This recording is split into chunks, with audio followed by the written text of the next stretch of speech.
Hello friends, मैं ज्योति हूँ और आप सभी का मेरे इस यूट्यूब चैनल पर स्वागत करती हूँ। तो फ्रेंड्स, आज की इस वीडियो में हम ईस्ट इंडिया कंपनी के बारे में पढ़ेंगे। हम जानेंगे कि जो ईस्ट इंडिया कंपनी है वो भारत में कब आई, कैसे आई और कैसे इसने जो है व्यापार करते करते भारत पर जो है अपना शासन स्थापित कर लिया। तो चलिए स्टार्ट करते हैं हम आज की अपनी ये वीडियो। 1600 ईस्वी में ईस्ट इंडिया कंपनी ने इंग्लैंड की महारानी एलिजाबेथ प्रथम से चार्टर हासिल कर लिया, जिससे कंपनी को पूर्व के देशों के साथ व्यापार करने का एकाधिकार मिल गया। ईस्ट इंडिया कंपनी भारत में 1600 ईस्वी में आई थी, ठीक है। और क्या किया था ईस्ट इंडिया कंपनी ने, वहाँ की जो महारानी थी इंग्लैंड की एलिजाबेथ प्रथम, उनसे जो है अनुमति पत्र हासिल कर लिया, जिससे उनको जो है पूर्व के जो देश है इनके साथ व्यापार करने का एकाधिकार मिल गया। एकाधिकार इन द सेंस कि ईस्ट इंडिया कंपनी के अलावा इंग्लैंड की कोई भी व्यापारिक कंपनी जो है पूर्व के देशों के साथ व्यापार नहीं कर सकती। इसी चार्टर के सहारे अब चार्टर मिल गया। इस चार्टर को लेने के बाद कंपनी ने क्या किया, समुद्र पार जाकर नए इलाकों को खंगालना शुरू कर दिया, ठीक है, जहां से वो सस्ती कीमत पर चीज़ें खरीद सके और यूरोप में जो है महंगे दामों पर बेच सके। उस जमाने में कंपनियां प्रतिस्पर्धा से बचकर ही मुनाफा कमा सकती थी। कोई प्रतिस्पर्धा ना हो तो ही वे सस्ती कीमत पर चीज़ें जो खरीद कर महंगे दामों पर उनको बेच सकती थी, ताकि उनको मुनाफा हो। फिर क्या हुआ, पुर्तगाली खोजी यात्री, क्या हुआ था फ्रेंड्स कि अब इंग्लैंड की महारानी से तो उन्होंने चार्टर ले लिया, तो इससे क्या हुआ कि जो इंग्लैंड के व्यापारी है वो किसी और देश के साथ जो है व्यापार नहीं कर सकते। बट यूरोप में तो बहुत सारे देश हैं, तो इंग्लैंड के अलावा बाकी यूरोप के जितनी भी कंट्रीज़ है उन पर यह प्रतिबंध नहीं था। बाकी कंट्रीज़ जो है पूर्व के देशों के साथ जाकर व्यापार कर सकती थी, उन पर ऐसा कुछ भी नहीं था। तो पुर्तगाल के खोजी यात्री वास्को डी गामा 1498 में पहली बार भारत तक पहुंचने का समुद्री मार्ग ढूंढने 17वीं शताब्दी के शुरुआत तक डच भी हिंद महासागर में व्यापार की संभावना तलाशने निकल पड़े। इसके अलावा फ्रांस के व्यापारी भी सामने आए।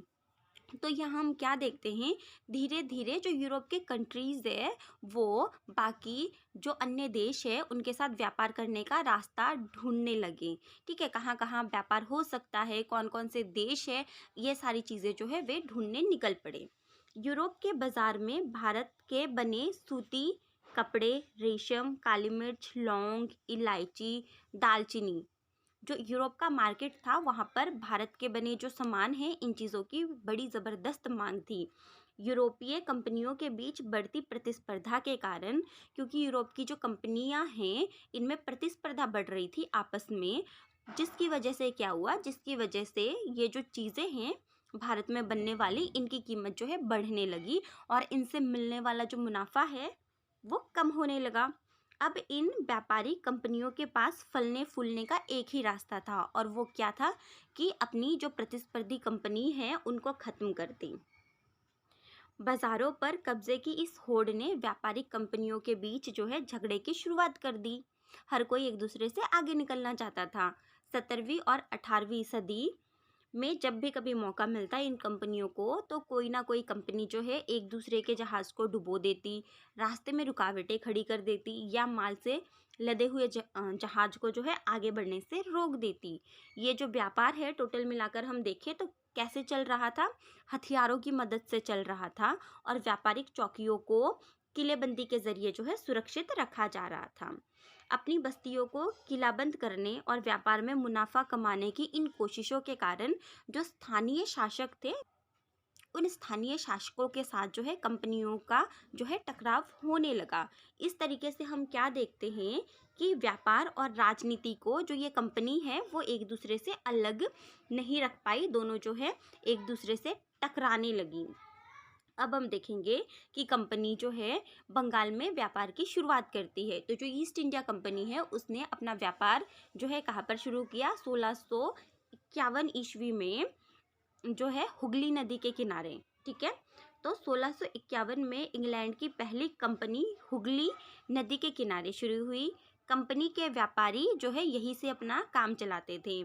इन कंपनियों में वेयर हाउस होता था जहाँ पर निर्यात की जाने वाली जितने भी सामान होते हैं उनको जमा करके रखा जाता था। यहीं पर उनके दफ्तर भी थे जहाँ पर जो कंपनी का अफसर है वो बैठते थे। जैसे जैसे व्यापार फैला, कंपनी ने जो सौदागर और जो व्यापारी है उनको कंपनी के आसपास बसने के लिए प्रेरित किया। 1696 तक कंपनी ने इस आबादी के चारों तरफ किला बनाना शुरू कर दिया था। 2 साल बाद उसने मुगल अफसरों को रिश्वत देकर 3 गांव की जमींदारी खरीद ली, जिसमें से कलकत्ता भी एक था।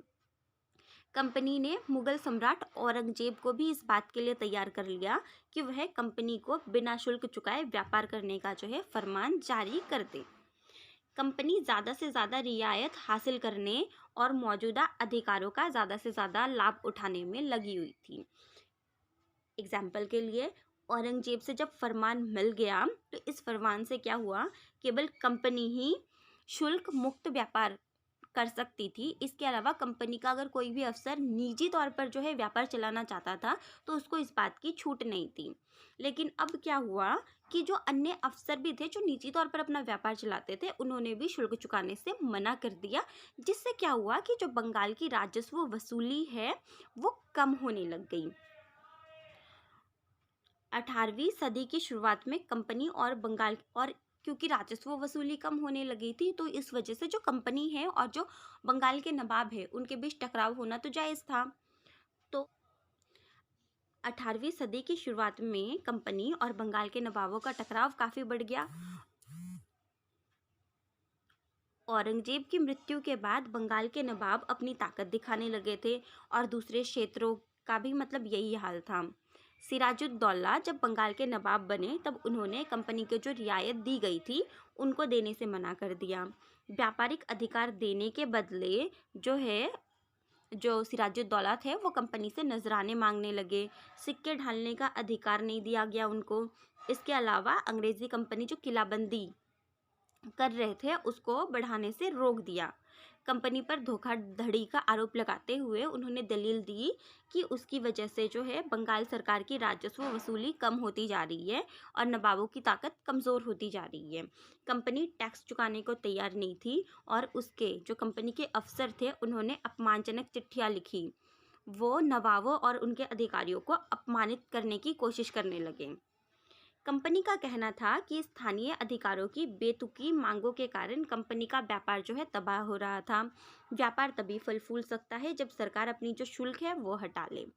कंपनी था कि उसे अपना जो व्यापार है उसको फैलाने के लिए अपनी आबादी बढ़ानी होगी, गांव खरीदने होंगे और किलों का पुनर्निर्माण करना होगा। तो ये टकराव दिन पर दिन गंभीर होते जा रहे थे, जिसका परिणाम प्लासी के युद्ध के रूप में सामने आया। तो क्या आ गया होगा। आज की वीडियो यही तक। अगर आपको वीडियो समझ में आता है तो चैनल को सब्सक्राइब करें, वीडियो लाइक करें और ज़्यादा से ज़्यादा इसको शेयर करें। आपने मेरी वीडियो यहाँ तक देखी उसके लिए आप सबका बहुत बहुत धन्यवाद। Thank you.